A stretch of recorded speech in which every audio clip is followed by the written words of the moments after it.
Today it is a matter of pride for Indians to travel the world. Those who have relatives studying or working in America or Europe take great pride in their professional accomplishments. But did you know that in the 1800s, in the time when Swami Vivekananda lived, the situation was quite the reverse. In those days, foreigners were called as Mlecchas or barbarians, and Hindus were forbidden from interacting with them or eating food cooked by them. In the caste hierarchy, Mlecchas were considered even lower than Shudras. Because of this outlook, Hindus were forbidden from crossing the ocean and visiting foreign lands.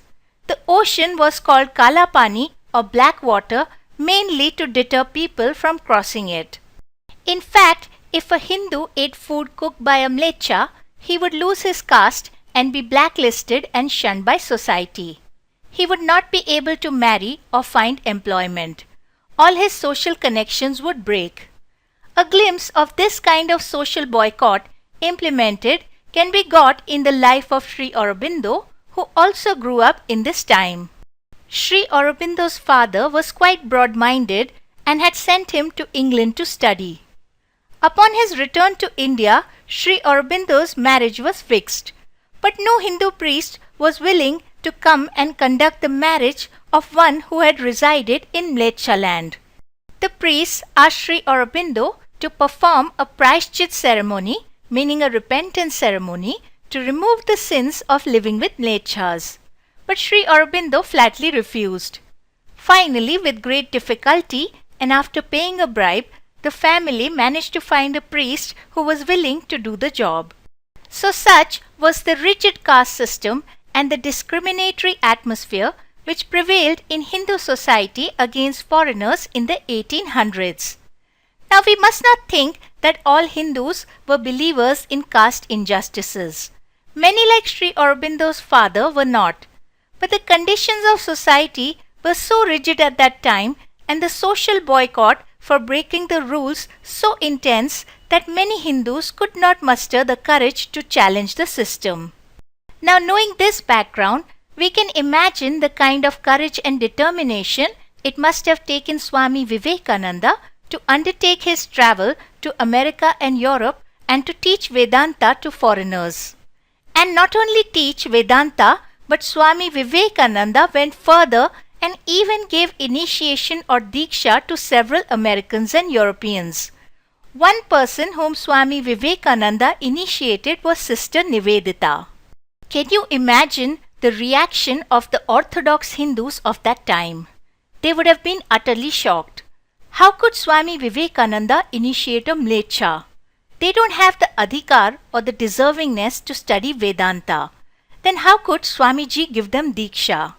Many asked these questions and a few orthodox disciples even put them up to Swami Vivekananda.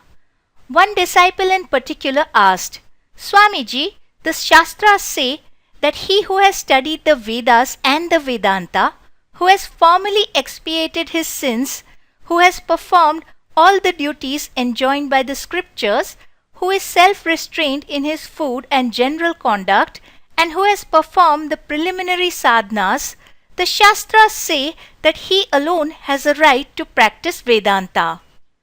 Your Western disciples are in the first place non-Brahmins, and they are lax in proper food and dress. Then how can they understand Vedanta? Swamiji replied, when you speak with them, you will know at once whether they have understood Vedanta or not. In this way, Swami Vivekananda boldly rejected a centuries-old prejudice against Mlecchas, which people had been adhering to blindly. Now the one person who supported Swami Vivekananda in this shunning of caste prejudices was Sharada. Even before Swami Vivekananda undertook his trip to America, he asked Sharada for permission and she readily gave it. She permitted Swamiji to travel to foreign lands and to teach foreigners Vedanta. If Sharada had the slightest prejudice against Mlecchas in her heart, she would have refused. But she blessed Swami Vivekananda and encouraged him to go. Now after a few years, when Swami Vivekananda returned from America and Europe, he sent his newly initiated disciple, Sister Nivedita, to Sharada to seek her blessings. When Swami Vivekananda sent Nivedita, he had a few apprehensions. Would Sharada accept Nivedita the foreigner? After all, Sharada lived in a village and was surrounded with extremely orthodox Hindus who might look upon Nivedita as a Mleccha. Some of them may even try to dissuade Sharada from accepting Nivedita, and they would create problems for Sharada. However, Swami Vivekananda's worries were completely unfounded, for Sharada welcomed Nivedita with open arms. When Nivedita arrived, Sharada asked her, "What is your name, dear?" Nivedita replied, "Margaret Elizabeth Noble." Sharada responded, "I can't remember such a long name, my child, so I shall call you Khuki, meaning baby in Bengali." Then Sharada blessed Nivedita and gave her prasad. Sister Nivedita emerged from her meeting filled with great delight. She kept saying, "Yes, yes, I'm mother's baby." Many years later, a disciple of Sharada was cleaning the trunk in which mother kept her clothes. While doing this, the disciple came across a torn piece of silk. He immediately suggested to mother, "Mother, let me throw this away as it is torn." Sharada replied, "No, son, don't throw it away. Khuki had gifted it to me with so much love, and I have worn it many times." So such was the deep-seated love which Sharada felt towards Nivedita. So Swami Vivekananda and Sharada both rejected the commonly held caste prejudices in their time against Mlecchas, and neither of them felt any insecurity in doing so. They did not think that by rejecting this age-old tradition of discrimination, they were weakening Hinduism or dishonoring it. They in fact saw the destruction of this discriminatory custom as necessary in order to restore Hinduism back to its Vedic glory. They knew that the Hindu scriptures, the Vedas, the Upanishads, the Gita, etc., did not sanction such discrimination. For is it not the Hindu scriptures which declare that the soul of every person is divine and one with God? Ayam Atma Brahma, Tat Tvam Asi. Then how can Hinduism discriminate against anyone? It cannot and it does not. In fact, the caste system arose as a distortion of the noble teachings of the scriptures. Selfish people twisted, misinterpreted, and distorted the highest teachings to gain power and control over others. Now, the calmness with which Swami Vivekananda and Sharada rejected the custom of Mlecchahood is in fact quite opposite to the tremendous insecurity and lack of self-esteem which is plaguing Hindu society today. Hindus today are unable to look within and dust out the cobwebs of counterproductive and discriminatory customs that have accumulated over time. Many Hindus mistake these wrong social customs for the real religion and cling to them doggedly. For example, even today, the temple of Jagannath in Puri does not allow the entry of foreigners and non-Hindus. There are temples in India, especially in villages, where lower castes are not allowed to enter. Recently, there was a temple in India in the news which barred entry to Muslims. The temple of Sabarimala bars women from entering. So we have, in all these instances, reduced the broad-minded Hindu religion to extreme pettiness and narrow-mindedness of heart. We have forgotten that God resides in the soul of all. Sarvam Khalvidam Brahma, Siya Ramamay Sab Jag Jani. God is present everywhere and in all things. It is only a tremendous ego that forgets this truth and bars the entry of foreigners, non-Hindus, women and lower castes into temples. Sharada, who was none other than Ma Kali herself, and Swami Vivekananda, who was Lord Shiva himself, allowed everyone in their divine presence. But we self-appoint ourselves as the gatekeepers of God. Isn't this the highest level of arrogance? In fact, let us undertake a little thought experiment. Suppose Hindus were treating foreigners as Mlecchas even today. Suppose this discriminatory custom was persisting even today. And suppose a social reformer arose in today's times to overthrow this evil custom. What would have been the response of people?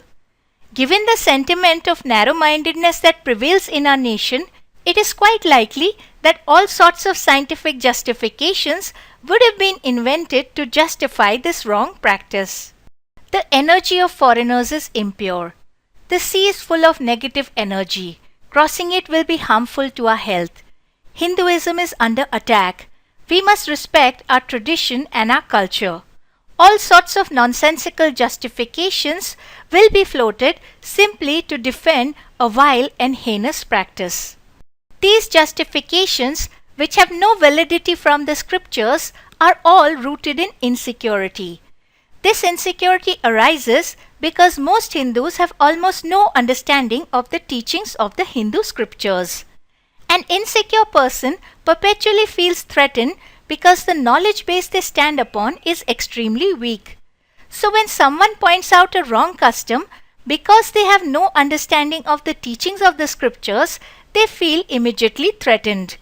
They feel as if the whole of Hinduism is being questioned and attacked instead of just that one wrong custom. Hence it is very important for Hindus to study the scriptures and to properly understand the spiritual truths contained in them. It was to make Hindus understand their Sanskrit scriptures that Swami Vivekananda wore himself out lecturing. It was for this reason that Sri Aurobindo, Swami Sivananda, Pandit Sri Ram Sharma Acharya and Paramhans Yogananda left behind such a huge body of literature, all to explain the scriptures. To pass by this life without reading the books of these great rishis is to truly waste the opportunity of a lifetime. India is the karma bhumi. One gets birth here only after struggling hard in many lifetimes.